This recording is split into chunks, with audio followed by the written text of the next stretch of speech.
आज का जो लैब है उसमें हम क्या करेंगे, रेक्टेंगुलर वेव गाइड का हम इंसर्शन लॉस फाइंड करेंगे यूजिंग एडीएस सॉफ्टवेयर। ठीक है, व्हाट इज इंसर्शन लॉस? जब भी मैंने आपको बता दिया, जब भी कोई सिग्नल किसी भी डिवाइस से पास होता है तो उसमें कुछ ना कुछ लॉसेस ज़रूर आएंगे। ठीक है, और उन लॉसेस को हम कहते हैं इंसर्शन लॉस। अगर हम वेव गाइड की बात करते हैं तो वेव गाइड में ये लॉस जो है, ये कई रीजंस इसके हो सकते हैं। ठीक है, एक ये हो सकता है कि इसमें रिफ्लेक्टेड सिग्नल की वजह से उसमें लॉस आ सकता है, या तो उसमें जो जो मेटेलिक कॉपर जो है, कॉपर की वजह से उसमें लॉस आ सकता है, या डाइलेक्ट्रिक की वजह से।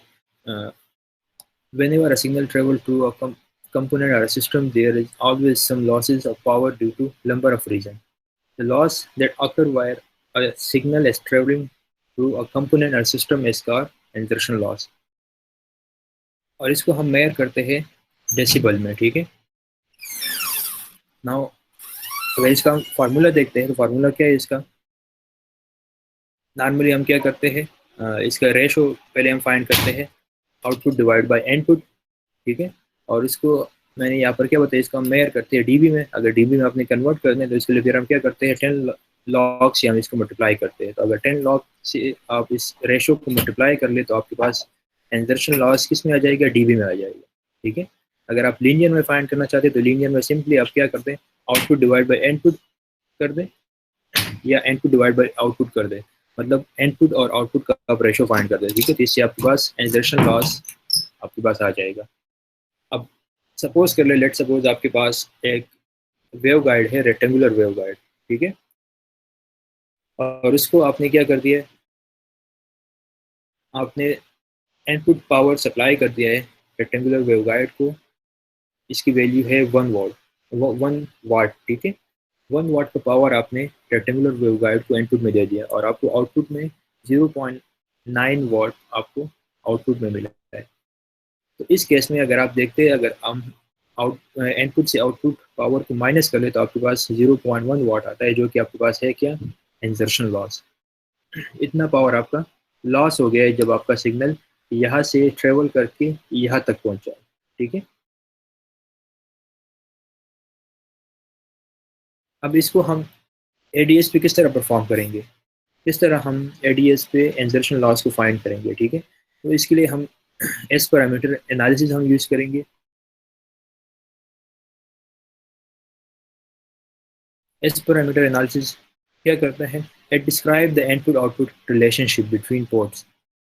दो पोर्ट्स के दरमियान में इन दोनों का रिलेशन क्या है उसको डिस्क्राइब करता है कौन, एस पैरामीटर एनालिसिस। ठीक है, लेट सपोज अगर आपके पास 2 टर्मिनल्स है। ठीक है, let suppose port 1 and port 2, या इनपुट पोर्ट या आउटपुट पोर्ट। ठीक है, तो इस केस में अगर आप S12 पैरामीटर प्लॉट अगर आप फाइंड करेंगे तो इससे आपके पास क्या मिलेगा, आपको पावर मिलेगा जो कि ट्रांसफ़र होगा फ्रॉम पोर्ट 2 टू पोर्ट 1। मतलब कि लोड से सोर्स की तरफ जो पावर जा रहा है, इसको हम रिवर्स ट्रांसमिशन भी कहते हैं। ठीक है, अगर आपने रिवर्स ट्रांसमिशन फाइंड करना है तो इस केस में हम क्या करते हैं, S12 पैरामीटर प्लॉट हम देखते हैं। ठीक है, अगर आपने फॉरवर्ड ट्रांसमिशन आपने इसका आपने गेन फाइंड करना है या उसका लॉस फाइंड करना है तो इसके लिए हम फिर क्या करते हैं, S21 पैरामीटर प्लॉट देखते हैं, जो कि हमें दिखाता है क्या, which represent the power transfer from port 1 two port 2। मतलब कि वो पावर जो कि ट्रांसफर हो रहा है from input port to output port, वो हमें रिप्रेजेंट करता है कौन, S21 पैरामीटर प्लॉट। ठीक है, तो हम असल में क्या करेंगे, एक रेक्टेंगुलर वेवगाइड का हम एक सर्किट बनाएंगे और उसका फिर हम S21 पैरामीटर प्लॉट देखेंगे। ठीक है, जिसकी मदद से हम क्या कर सकते हैं, इंसर्शन लॉस को देख सकते हैं एडीएस में। अब एक एग्जांपल गिवन है, इसको हम परफॉर्म करेंगे अभी। एग्जांपल में क्या कहा हुआ है, consider a model of 1 inch and a 3 inch length of a waveguide is used in X-band satellite transmit system। ठीक है, आपने क्या करना है, एक 1 इंच का और एक 3 इंच का आपने रेक्टेंगुलर वेवगाइड लेना है, जो कि ऑपरेट हो रहा है किस बैंड में, एक्स बैंड में। एक्स बैंड मैंने आपको प्रीवियस लैब में बताया हुआ था कि एक्स बैंड का रेंज क्या होगा, कोई बता सकता है?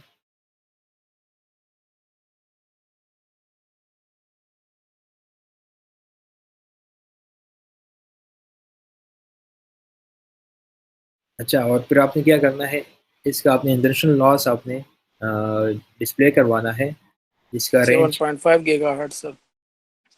7.5 gigahertz to 12.5 gigahertz. जी ये बिल्कुल, रेंज 7.5 एग्जैक्ट। से लेकर 12 गीगाहर्ट्ज़ तक इसका एक्स बैंड का रेंज है, ठीक है। अच्छा, जब आपने सर्किट बना लिया उसके बाद आपने क्या करना है, इंटरनेशनल लॉस को आपने डिस्प्ले करवाना है, और इसका स्वीप जो है ना वो 4 गीगा से लेकर 8 गीगा तक होना चाहिए, ठीक है। तो ये आपके पास एक प्रॉब्लम स्टेटमेंट है, और इसको फिर हमने परफॉर्म करना है। अब इसको परफॉर्म करने के लिए कुछ हिंट्स तो दे देता हूँ मैं। हिंट्स क्या है, आपको पता होना चाहिए कि रेक्टेंगुलर वेवगाइड के तीन डायमेंशन होते हैं, इसमें से दो डायमेंशन बहुत ही इंपॉर्टेंट है। एक उसका विड्थ और एक उसका लेंथ, एक उसका हाइट, ठीक है। इस विड्थ और हाइट की मदद से हम क्या करते हैं, कट ऑफ फ्रिक्वेंसी डिफाइन करते हैं किसी भी वेवगाइड के लिए, आई मीन रेक्टेंगुलर वेवगाइड के लिए, ठीक है। अगर इसकी डायमेंशन हम वेरी करते हैं तो इसकी मदद से हम क्या कर सकते हैं, अपने वेवगाइड की कट ऑफ फ्रिक्वेंसी को हम वेरी कर सकते हैं, ठीक है। तो अब अगर हमने एक्स बैंड में, एक्स बैंड के लिए अपने वेवगाइड को यूज़ करना है तो इसका वेट कितना होना चाहिए, हाइट कितना होना चाहिए, अब ये हमें कहाँ से पता चलेगा? इसके लिए एक प्री डिफाइंड टेबल मौजूद है, जिसकी मदद से हम इसको देख सकते हैं कि अगर हमने एक्स बैंड के लिए एक वेवगाइड बनाना है तो इसका वेट कितना होना चाहिए, हाइट कितना होना चाहिए, वो वहाँ पर मेंशन है ऑलरेडी। तो वो नेक्स्ट स्लाइड में मेंशन है, तो वहाँ से फिर हम इसकी वेट और हाइट को ले सकते हैं। सेकेंडली आपने क्या करना है, लेंथ ऑफ द वेवगाइड को आपने ट्यूनेबल रखना है, ठीक है। ट्यूनेबल का मतलब क्या हुआ, हमने हमें यहाँ पर क्वेश्चन में बताया हुआ है कि आप पहले 1 इंच के लिए आप इसको कंप्यूट कर ले, फिर आप इसको चेंज करके 3 इंच कर ले, ठीक है। तो इसके लिए हम क्या कर सकते हैं, वो ट्यून का जो टूल है वहाँ पर एडीएस में उसको हम यूज़ कर सकते हैं, ठीक है। तो लेंथ को हम वेरी करेंगे फ्रॉम 1 इंच टू 3 इंच, और इसका फिर हम इफेक्ट देखेंगे इंडस्ट्रियल लॉस पे। सेकेंडली आपने क्या करना है, आपने लोड और जो सोर्स का जो इम्पिडेंस है, जो पोर्ट का इम्पिडेंस है, उसको आपने रखना है 377 ओहम। 377 ओहम एक्चुअली ये इम्पिडेंस है किसका, फ्री स्पेस का इम्पिडेंस है, ठीक है। It represent the impedance of a free space, जिसकी वैल्यू होती है 377 ओहम। अपने दोनों पोर्ट का जो इम्पिडेंस है 50 की जगह आपने क्या करना है, आपने 377 ओहम वहाँ पर लिखना है, ठीक है। फिर आपने क्या करना है, आपने स्वीप डिफाइन करना है, इंसर्शन लॉस के लिए है, मतलब S21 पैरामीटर के लिए आपने स्वीप डिफाइन करना है, और स्वीप जो होगा वो 4 गीगा से लेकर 8 गीगा तक होगा, ठीक है। अब ये वो टेबल है, ठीक है। यहाँ पर देख ले आप, आपके पास फ्रिक्वेंसी गिवन है, मतलब कौन सी फ्रिक्वेंसी के लिए आपने वेवगाइड यूज़ करना है, ये आपके पास उनका कट ऑफ फ्रिक्वेंसी है, और ये उनके डायमेंशन है इंचेस, ठीक है, इंचेस में गिवन है। ये ए है, ए मीन इसका विड्थ और बी मीन इसका हाइट, ठीक है। अगर रेक्टेंगुलर वेवगाइड है तो रेक्टेंगुलर वेवगाइड का विड्थ कितना है और हाइट कितना है, तो वो आप यहाँ से देख सकते हैं आपने कौन सी बैंड के लिए आपने वो यूज़ करना है, ठीक है। और ये आपके पास दो स्टैंडर्ड्स है, जो लेट सपोज अगर आप केबल की बात करते हैं, इलेक्ट्रिक केबल की बात करते हैं, ठीक है, तो उसमें भी आपके पास अगर आप इसके गेज फाइंड करते हैं तो गेज की आपके पास दो स्टैंडर्ड है, ठीक है। एक एक को हम कहते हैं AWG, एक को हम कहते हैं SWG, ठीक है, अमेरिकन वायर गेज, और एक है स्टैंडर्ड वायर गेज, ठीक है। इसी तरह ये वेवगाइड के भी दो स्टैंडर्ड्स है, ठीक है, एक US स्टैंडर्ड है और एक ब्रिटिश स्टैंडर्ड है, ठीक है। ये उनके डिफरेंट नाम है, और ये उनकी फ्रिक्वेंसी बैंड है कि कौन सी बैंड के लिए आपने वो वेवगाइड यूज़ करना है, ठीक है। तो हमें क्वेश्चन में क्या गिवन था, हमें क्वेश्चन में गिवन था कि आप एक्स बैंड के लिए वेवगाइड को यूज़ कर लें और इसका इंजेक्शन लॉस फाइंड कर लें। तो एक्स बैंड कौन से रेंज में आता है, इस रेंज में आता है, फ्रॉम 7 टू 10 गीगाहर्ट्ज़, ठीक है। तो इस वेवगाइड को हम यूज़ कर सकते हैं। इसका कट ऑफ फ्रिक्वेंसी 5.2 समथिंग होगा, 5.2 गीगाहर्ट्ज़, और इसका जो डायमेंशन है वो यहाँ पर गिवन है। जो ए का डायमेंशन है, मतलब इसका वेड होगा 1.122 इंच, और इसका जो हाइट होगा वो होगा 0.497 इंच। ठीक है, तो ये हमारे पास डायमेंशन आ गए एक्स बैंड के लिए, और इसी को यूज़ करके हम क्या करेंगे, सर्किट बनाएंगे रेक्टेंगुलर वेवगाइड का एडीएस में। ये वगैरह स्लाइड में तो 400 to 800 मेगाहर्ट्ज फ्रीक्वेंसी जो जब वो बताया हुआ है 4 ये नहीं है, 4 to 8 गीगाहर्ट्ज़ है। ठीक है, तो वो क्या यस बताया हुआ है, display the insertion loss of a waveguide from 4 to 8 gigahertz. इसका मतलब है आप जो ग्राफ शो करेंगे ना, तो इसका स्वीप जो है ना आपने 4 से लेकर 8 गीगा रखना है। मतलब आपका जो ग्राफ शो होगा, ग्राफ का जो लिमिट होगा, इनिशियल स्टार्टिंग पॉइंट जो होगा वो 4 गीगाहर्ट्ज़ होगा, और एंडिंग पॉइंट जो होगा वो 8 गीगाहर्ट्ज़। ठीक है, और आपका जो वेवगाइड है वो वेवगाइड ऑपरेट हो रहा है किस किस बैंड में, एक्स बैंड में ऑपरेट हो रहा है। ठीक है, अच्छा, देखिए एक्स तो बैंड, हम 7 to 10 गीगाहर्ट्ज में लेंगे। वो जो आपका ऑपरेशनल जो आपका बैंड है वो 7 to 12 गीगाहर्ट्ज़ है। ठीक है अच्छा ठीक। जी। अच्छा, तो हम क्या करेंगे, हम इन डायमेंशन को यूज़ करेंगे। सही है, और आपका जो सर्किट बनेगा, अच्छा तो ये आपने सर्किट बनाना है, इसमें आपके पास दो पोर्ट है, एक पोर्ट 1 और ये पोर्ट 2। ठीक है, जिस तरह मैंने आपको बता दिया कि आपने क्या करना है, फ्री स्पेस इम्पीडेंस आपने यूज़ करना है, तो उसकी वैल्यू जेड की वैल्यू आपने क्या करना है, 50 की जगह आपने यहाँ पर 377 ओम आपने लिखना है। ठीक है, तो यहाँ पर भी हमने इनपुट पे भी हमने 377 ओम लिख दिया, और आउटपुट पे भी हमने क्या कर दिया, 377। और आर डब्ल्यू जी क्या है, रेक्टेंगुलर वेव गाइड है। ठीक है, तो आप रेक्टेंगुलर वेव गाइड आपको आसानी से मिल सकता है, आपको एडीएस में जाके वहाँ पर आप रेक्टेंगुलर वेव गाइड को लेके उसको आप यूज़ कर सकते हैं। और ये वो आप उनके डायमेंशन है, ए हो गया, ए आप टेबल से देख सकते हो वहाँ पर, बी, और ये उसका लेंथ है। ठीक है,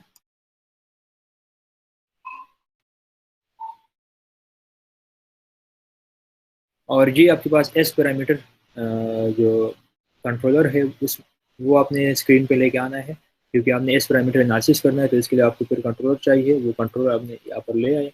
और यहाँ पर हमने क्या कर दिया, जो हमें क्वेश्चन में गिवन था कि आपने क्या करना है, आपने स्वीप रखना है फ्रॉम 4 गीगाहर्ट्ज़ to 8 गीगाहर्ट्ज़। तो ये हमने स्टार्टिंग पॉइंट 4 गीगाहर्ट्ज़ रख दिया, और एंडिंग पॉइंट हमने 8 गीगाहर्ट्ज़ रख दिया, और हमने स्टेप साइज जो रखा हुआ है वो रखा हुआ है हमने 1 मेगाहर्ट्ज़ रखा हुआ है। ठीक है, तो ये आपके पास पूरा का पूरा कॉन्फ़िगरेशन है जो आप क्या करेंगे, एडीएस में इसको बनाएंगे। बिल्कुल सिंपल सा सर्किट है। इसके बाद जब इसको आप क्या करेंगे, इसको आप सिमुलेट करेंगे, रन करोगे, तो आपके पास इस तरह कुछ ग्राफ शो होगा। ठीक है, ये ग्राफ आपके पास जो आप, अगर आप लेंथ जो है ना, लेंथ वेवगाइड का लेंथ 1 इंच रखेंगे तो इसका ये ग्राफ आएगा, और अगर आप इसका लेंथ जो है वो रखेंगे 3 इंच, तो इसका इस तरह कुछ ग्राफ आएगा। इसको मैं करता हूँ एडीएस में परफॉर्म करता हूँ, तो आपको फिर इसकी ज़्यादा समझ आ जाएगी। ठीक है, तो मैं एडीएस ओपन करता हूँ।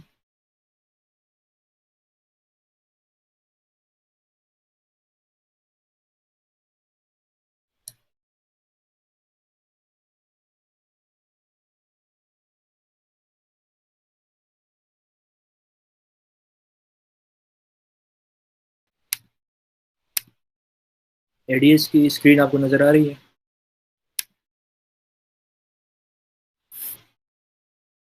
Yes sir.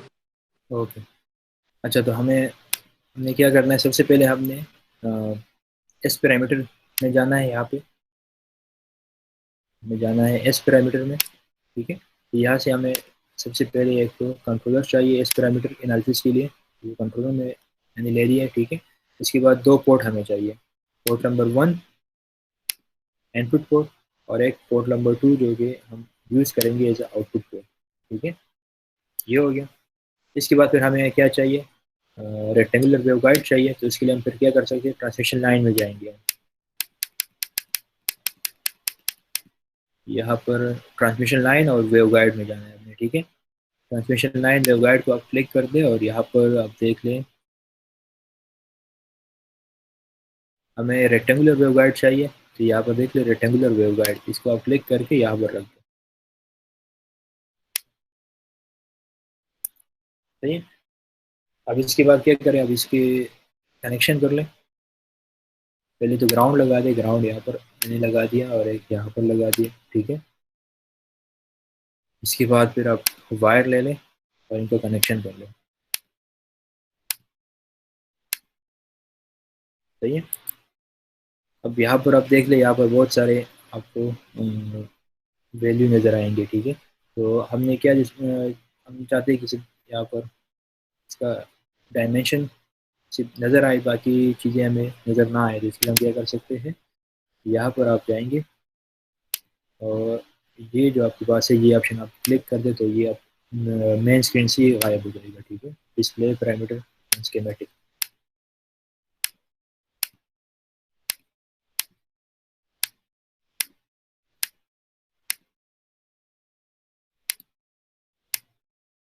ठीक हो गया। अब हमने क्या करना है, सबसे पहले तो हमने इसके डायमेंशन को हमें सेट करना है, ठीक है। डायमेंशन हमें वहाँ पर टेबल से हमें पता चल सकता है। अगर हम टेबल में देखते हैं तो इसका जो ए है, ए इज इक्वल टू 1.122 इंच, ठीक है। तो ए को हम चेंज कर लेते हैं 1.122 और इसको यूनिट का हम चेंज कर लेंगे इंचज़ में, तो मैंने इंचज़ में कर दिया, ठीक है।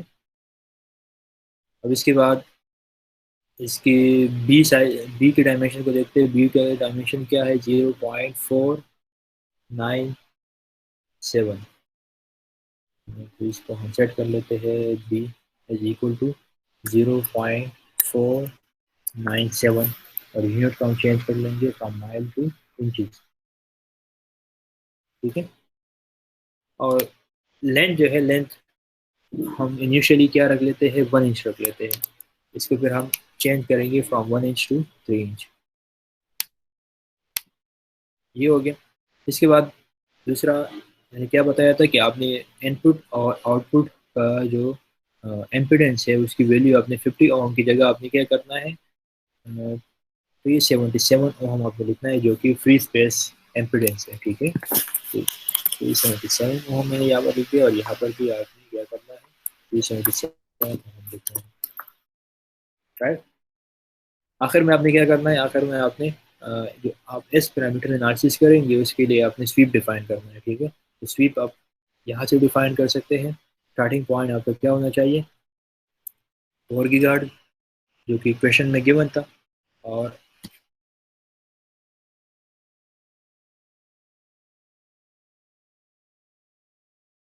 एंडिंग पॉइंट क्या है, स्टॉप पॉइंट क्या होना चाहिए, वो होना चाहिए 8 गीगाहर्ट्ज़, जो कि वहाँ पर हमें प्रॉब्लम में गिवन था।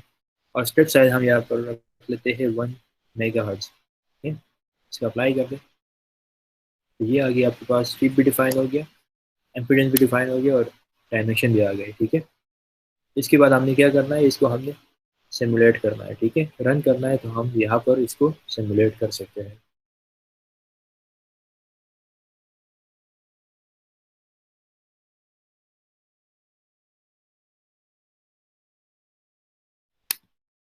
सिमुलेट करने के बाद आपको ये डेटा डिस्प्ले विंडो नज़र आएगी। सिमुलेट करने के बाद ये विंडो आपके पास आ गई, डेटा डिस्प्ले विंडो, ठीक है। इसमें हमने क्या करना है, रेक्टेंगुलर प्लॉट हमने प्लॉट करना है, रेक्टेंगुलर प्लॉट ले लें यहाँ पर। और मैंने क्या बताया था वहाँ पे कि आपने इंटरनेशनल लॉस अगर देखें हैं तो इसके लिए आपने S21 पैरामीटर प्लॉट आपने प्लॉट करना होगा, तो यहाँ पर आप S21 ऐड कर लें। और यहाँ पर बता रहा है कि ये जो S21 है ये कम्प्लेक्स नंबर है, इसको आपने कौन से यूनिट में आपने इसको प्लॉट करना था। हम इसको डीबी में प्लॉट करना चाहते हैं तो डीबी को सेलेक्ट करके इसको आप क्या कर दें, ओके कर दें, ठीक है। और ओके, तो अब ये आपके पास प्लॉट आ गया। तो मैं बस चेंज कर लेता हूँ, लेट्स सपोज कि मैं जो करेंट है उसमें चेंज कर लेता हूँ फ्रॉम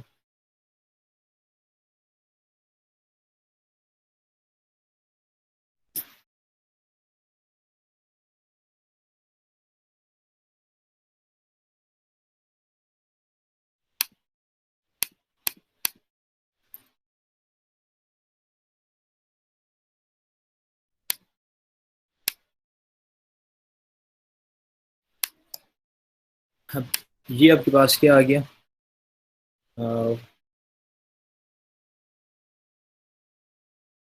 1 इंच रेक्टेंगुलर वेवगाइड का S21 पैरामीटर प्लॉट आ गया। ठीक है, अब मैं मार्क लेता हूँ इसका जो कट ऑफ फ्रिक्वेंसी। सबसे पहले हम फाइंड करते हैं कट ऑफ फ्रिक्वेंसी। -3 dB पे जो फ्रिक्वेंसी होगी वो इसकी कट ऑफ फ्रिक्वेंसी होगी। ठीक है, तो हम देखते हैं, मार्कर को हमने सेट करना है -3 dB पे। ठीक है,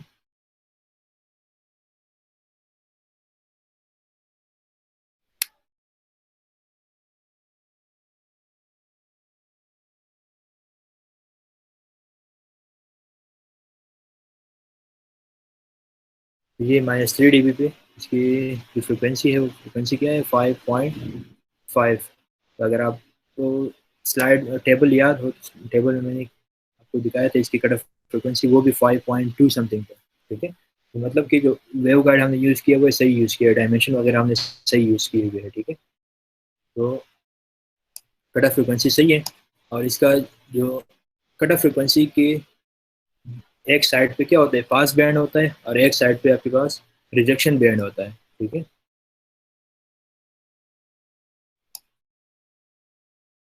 अब इस केस में अगर आप देख ले, ये आपके पास कट ऑफ फ्रिक्वेंसी है। इस कट ऑफ फ्रिक्वेंसी से जो नीचे जो जो फ्रिक्वेंसी है, यहाँ पर ये वाली जो फ्रिक्वेंसी है, ये अब आपके पास क्या है, रिजेक्शन बैंड है। ठीक है, और इससे आगे जो फ्रिक्वेंसीज है, ये वाली फ्रिक्वेंसीज, ये आपके पास क्या है, ये आपके पास है वो रेंज जहाँ पर आपको आपका जो ट्रांसमिशन है वो पॉसिबल है। ठीक है, इस बैंड को वो ट्रांसमिट कर सकता है।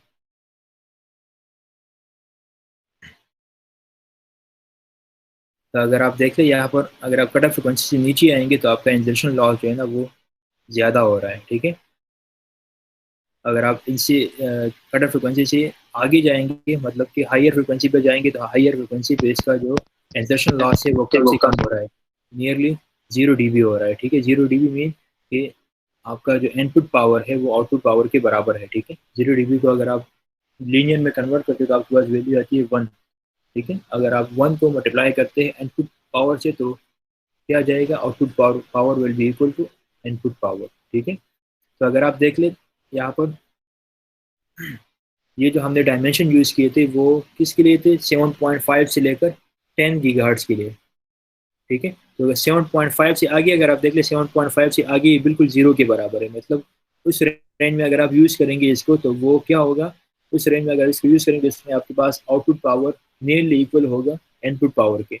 लेकिन अगर उस रेंज से आप नीचे जाएंगे तो आपका इंजर्शन लॉस आहिस्ते आहिस्ते ज़्यादा होता जाएगा। ठीक है, अब लेट सपोज हम इसकी लेंथ को हम इंक्रीज करते हैं फ्रॉम 1 इंच टू 3 इंच। जिसके लिए हमने मैंने बताया था कि आपने लेंथ को क्या करना है, ट्यूनेबल रखना है। ट्यूनेबल हम इसको किस तरह रख सकते हैं, हम सिंपली क्या करते हैं, हम स्कीमेटिक में जाएंगे। स्कीमेटिक विंडो में मैं आ गया। ठीक है, यहाँ पर आपने क्या करना है, जिस चीज़ को आपने जिस कंपोनेंट को आपने ट्यूनेबल करवाना है तो इसको आप पहले सेलेक्ट कर ले, और यहाँ पर ये ट्यून का जो टूल है, ट्यूनिंग का जो टूल है उसको आपने सेलेक्ट करना है। ठीक है, इसको मैंने सेलेक्ट कर दिया। ठीक है, अब इसको मैंने रेक्टेंगुलर वेवगाइड को मैंने सेलेक्ट कर दिया, तो यहाँ पर डिफरेंट पैरामीटर्स आ गए कि आपने किस चीज़ को आपने ट्यूनेबल करवाना है। ठीक है, तो ये इसका ए डायमेंशन आ गया, बी, ये एल, एल आपके पास क्या है, लेंथ है, तो हमने लेंथ को ट्यूनेबल करना है, तो लेंथ को मैंने सेलेक्ट कर दिया और ओके कर दिया। राइट, तो ये अब आपके पास इसका रेंज आ गया लेंथ का। अब हम क्या करते हैं, अब हम जो ग्राफ है, ग्राफ के साथ इसको हम यहाँ पर हमने रख लेते हैं।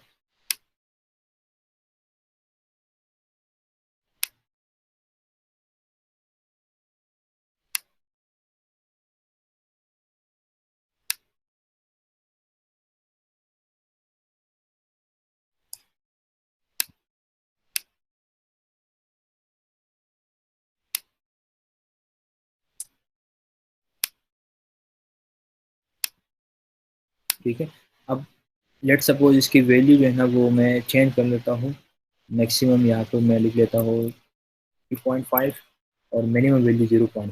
ठीक है, तो अभी फ़िलहाल इसका लेंथ हम रखते हैं 1 इंच। 1 इंच पे आपने देख लिया 1 इंच पे ये आपका ग्राफ आ रहा है, ठीक है। अब इस ग्राफ को ज़रा देख लो, जब मैं लेंथ ज़्यादा करूँगा तो इसका ग्राफ पे क्या इफेक्ट पड़ रहा है, ठीक है।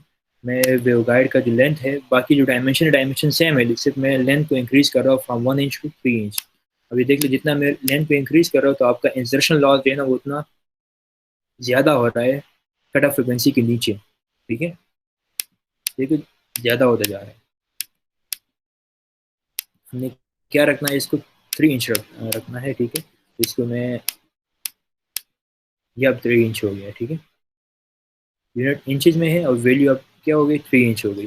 अगर आप 3 इंच में देखते हैं तो 3 इंच में पहले तो हम इसको मार्कर को सेलेक्ट करते हैं फ्रॉम, इसको 3 dB पे लेके आते हैं।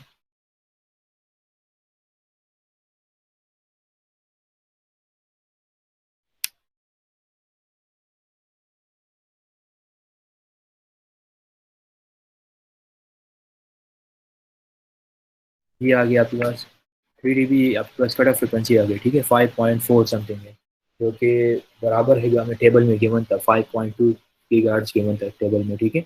ये आपके पास कट ऑफ फ्रिक्वेंसी आ गई। अब ये आपके पास रिजेक्शन बैंड है, जो कि क्या कर रहा है, ये वेवगाइड इसको क्या करेगा, इसको एटेन्यूएट करेगा। उस अगर इस रेंज में आप कोई सिग्नल इसको प्रोवाइड करेंगे तो इसको क्या करेगा, उसको पास नहीं करने देगा, ठीक है। उसको रिजेक्ट कर देगा। और इसके बाद ये जो रीजन है, ये वाला रीजन, इस रीजन में जो भी फ्रिक्वेंसीज आ रहे हैं, अगर आप यहाँ पर देख ले 5.4 से ऑनवर्ड जितने भी फ्रिक्वेंसीज आ रहे हैं तो इसको अलाउ करेगा, ठीक है। ये यहाँ पर इसको अलाउ करेगा। और ये वाला जो रीजन है इसको हम कहते हैं रिजेक्शन बैंड। तो अगर आप यहाँ पर देखते हैं, अगर हमने क्या कर दिया, लेंथ को हमने इंक्रीज कर दिया और आपका इंसर्शन लॉस जो है कितना ज़्यादा हो गया। पहले मैक्सिमम 10 dB था और अभी तकरीबन 44 समथिंग dB आ गया है, ठीक है।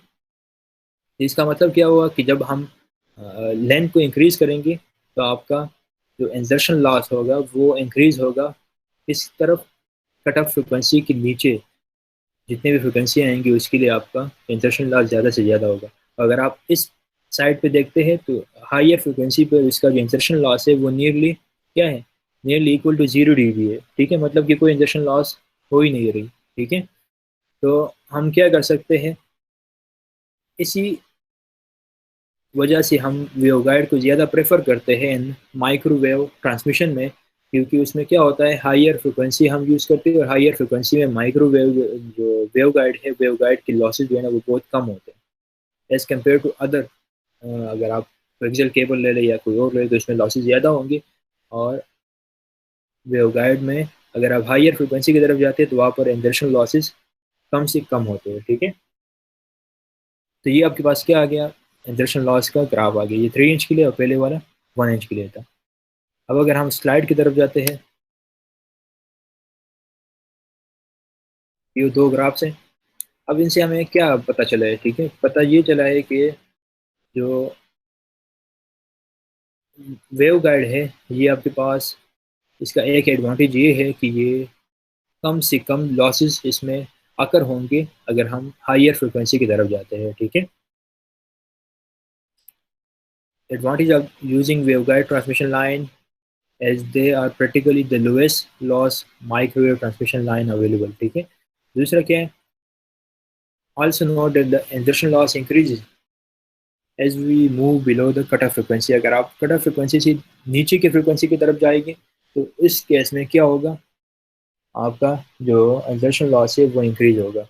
अगर आप अपनी वेवगाइड का जो लेंथ है उसको आप इंक्रीज करेंगे तो आपका जो रिजेक्शन बैंड है वो भी क्या होगा, बहुत ज़्यादा उसमें इंक्रीज आएगा, ठीक है। एक पॉइंट ये हो गया कि अगर लेंथ को इंक्रीज करेंगे तो रिजेक्शन बैंड में जो लॉसेज होंगी वो बहुत ज़्यादा होंगे। तो अब इसी केस को हम यूज़ कर सकते हैं, इसके लिए इसी की मदद से हम क्या कर सकते हैं, हम एक फ़िल्टर भी बना सकते हैं, ठीक है।